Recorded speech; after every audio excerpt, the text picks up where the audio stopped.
मैं एक घर हूँ। हाँ, वही घर जिसके पास से तुम शायद रोज़ गुज़रते हो, लेकिन कभी रुककर मुझे देखा नहीं। आज मैं तुमसे कुछ कहना चाहती हूँ, क्योंकि अब मेरे पास कहने के लिए बहुत कुछ है और सुनने वाला कोई नहीं। एक वक्त था जब मैं सिर्फ ईंटों का ढेर नहीं थी, मैं एक सपना थी, किसी के दिल का सपना, किसी के परिवार का सपना। जब पहली बार मेरी नींव रखी गई थी तो हर ईंट के साथ एक उम्मीद जुड़ी थी, हंसी की उम्मीद, खुशियों की उम्मीद, एक साथ रहने की उम्मीद। मुझे याद है जब मुझे बनाया जा रहा था, एक आदमी हर दिन आता था, धूप हो या बारिश, वो मुझे बनते हुए देखता था। उसकी आंखों में चमक थी, जैसे वो मुझे नहीं अपना भविष्य बना रहा हो। और फिर वो दिन आया जब पहली बार इस घर में लोग आए। एक छोटी सी बच्ची दरवाजे से अंदर दौड़ती हुई आई। माँ, ये हमारा घर है। उसकी आवाज़ में इतनी खुशी थी कि मैं भी मुस्कुरा उठी। उस दिन से मैं सिर्फ एक घर नहीं रही, मैं एक परिवार बन गई। सुबह की चाय की खुशबू, रसोई में बर्तनों की आवाज़, बच्चों की हंसी और कभी कभी उनकी शरारतें, सब कुछ मेरे अंदर गूंजता था। मैंने बहुत कुछ देखा है। पहली बार जब उस बच्ची ने चलना सीखा, जब वो गिरकर रोई और माँ ने उसे उठाकर गले लगा लिया। मैंने देखा उसका पहला स्कूल का दिन, जब वो रोते रोते बाहर गई और शाम को मुस्कुराते हुए वापस आई। मैंने प्यार भी देखा है, एक पति जो थक कर घर आता था और उसकी पत्नी जो दरवाजे पर उसका इंतज़ार करती थी। उनकी छोटी छोटी बातें, उनकी हंसी, सब कुछ मेरी दीवारों में बस गया था।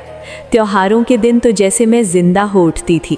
दिवाली की रोशनी, होली के रंग, हर कोना खुशियों से भर जाता था। मैं सिर्फ एक जगह नहीं थी, मैं उनका पूरा संसार थी।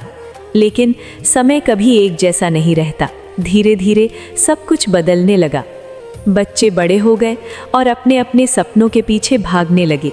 घर अब पहले जैसा नहीं रहा। वो बच्ची जो कभी मेरे आंगन में खेलती थी, अब किसी दूसरे शहर में बस गई। उसकी हंसी अब यहाँ नहीं गूंजती, बस उसकी यादें रह गई हैं। माँ बाप अब अकेले रहने लगे, उनकी बातें कम हो गईं और खामोशी बढ़ गई। कभी कभी वो दरवाजे की तरफ देखते जैसे कोई आने वाला हो, लेकिन कोई नहीं आता। एक दिन वो आदमी जो मुझे बनते हुए देखा करता था, चला गया, हमेशा के लिए। उस दिन मेरी दीवारें पहली बार रोई थीं। उसके बाद सब कुछ बदल गया। घर में अब सन्नाटा था।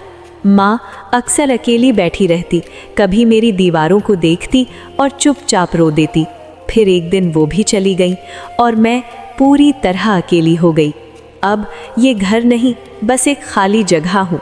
मेरी दीवारें टूट रही हैं, खिड़कियाँ जंग खा चुकी हैं, दरवाज़ा अब भी खुलता है, लेकिन अंदर आने वाला कोई नहीं। क्या तुम जानते हो कैसा लगता है जब तुम किसी के लिए सब कुछ हो और फिर कुछ भी नहीं रह जाते? तुम लोग घर बनाते हो, लेकिन उन्हें घर नहीं रहने देते, उन्हें छोड़ देते हो समय के साथ। मैं आज भी इंतज़ार करती हूँ उस छोटी सी बच्ची का जो कभी यहाँ खेलती थी। शायद वो एक दिन वापस आए और कहे, मैं आ गई। लेकिन अब मुझे भी समझ आ गया है, कुछ लोग सिर्फ यादों में ही लौटते हैं, हकीकत में नहीं। मैं एक घर हूँ और अब कोई लौट कर नहीं आता। अगर ये कहानी आपके दिल को छू गई हो तो एक बार ज़रूर बताइए आपको ये कहानी कैसी लगी। और अगर आप ऐसी ही कहानियाँ सुनना चाहते हैं तो चैनल को सब्सक्राइब ज़रूर करें, क्योंकि यहाँ आवाज़ मिलती है उन चीज़ों को जो बोल नहीं सकती।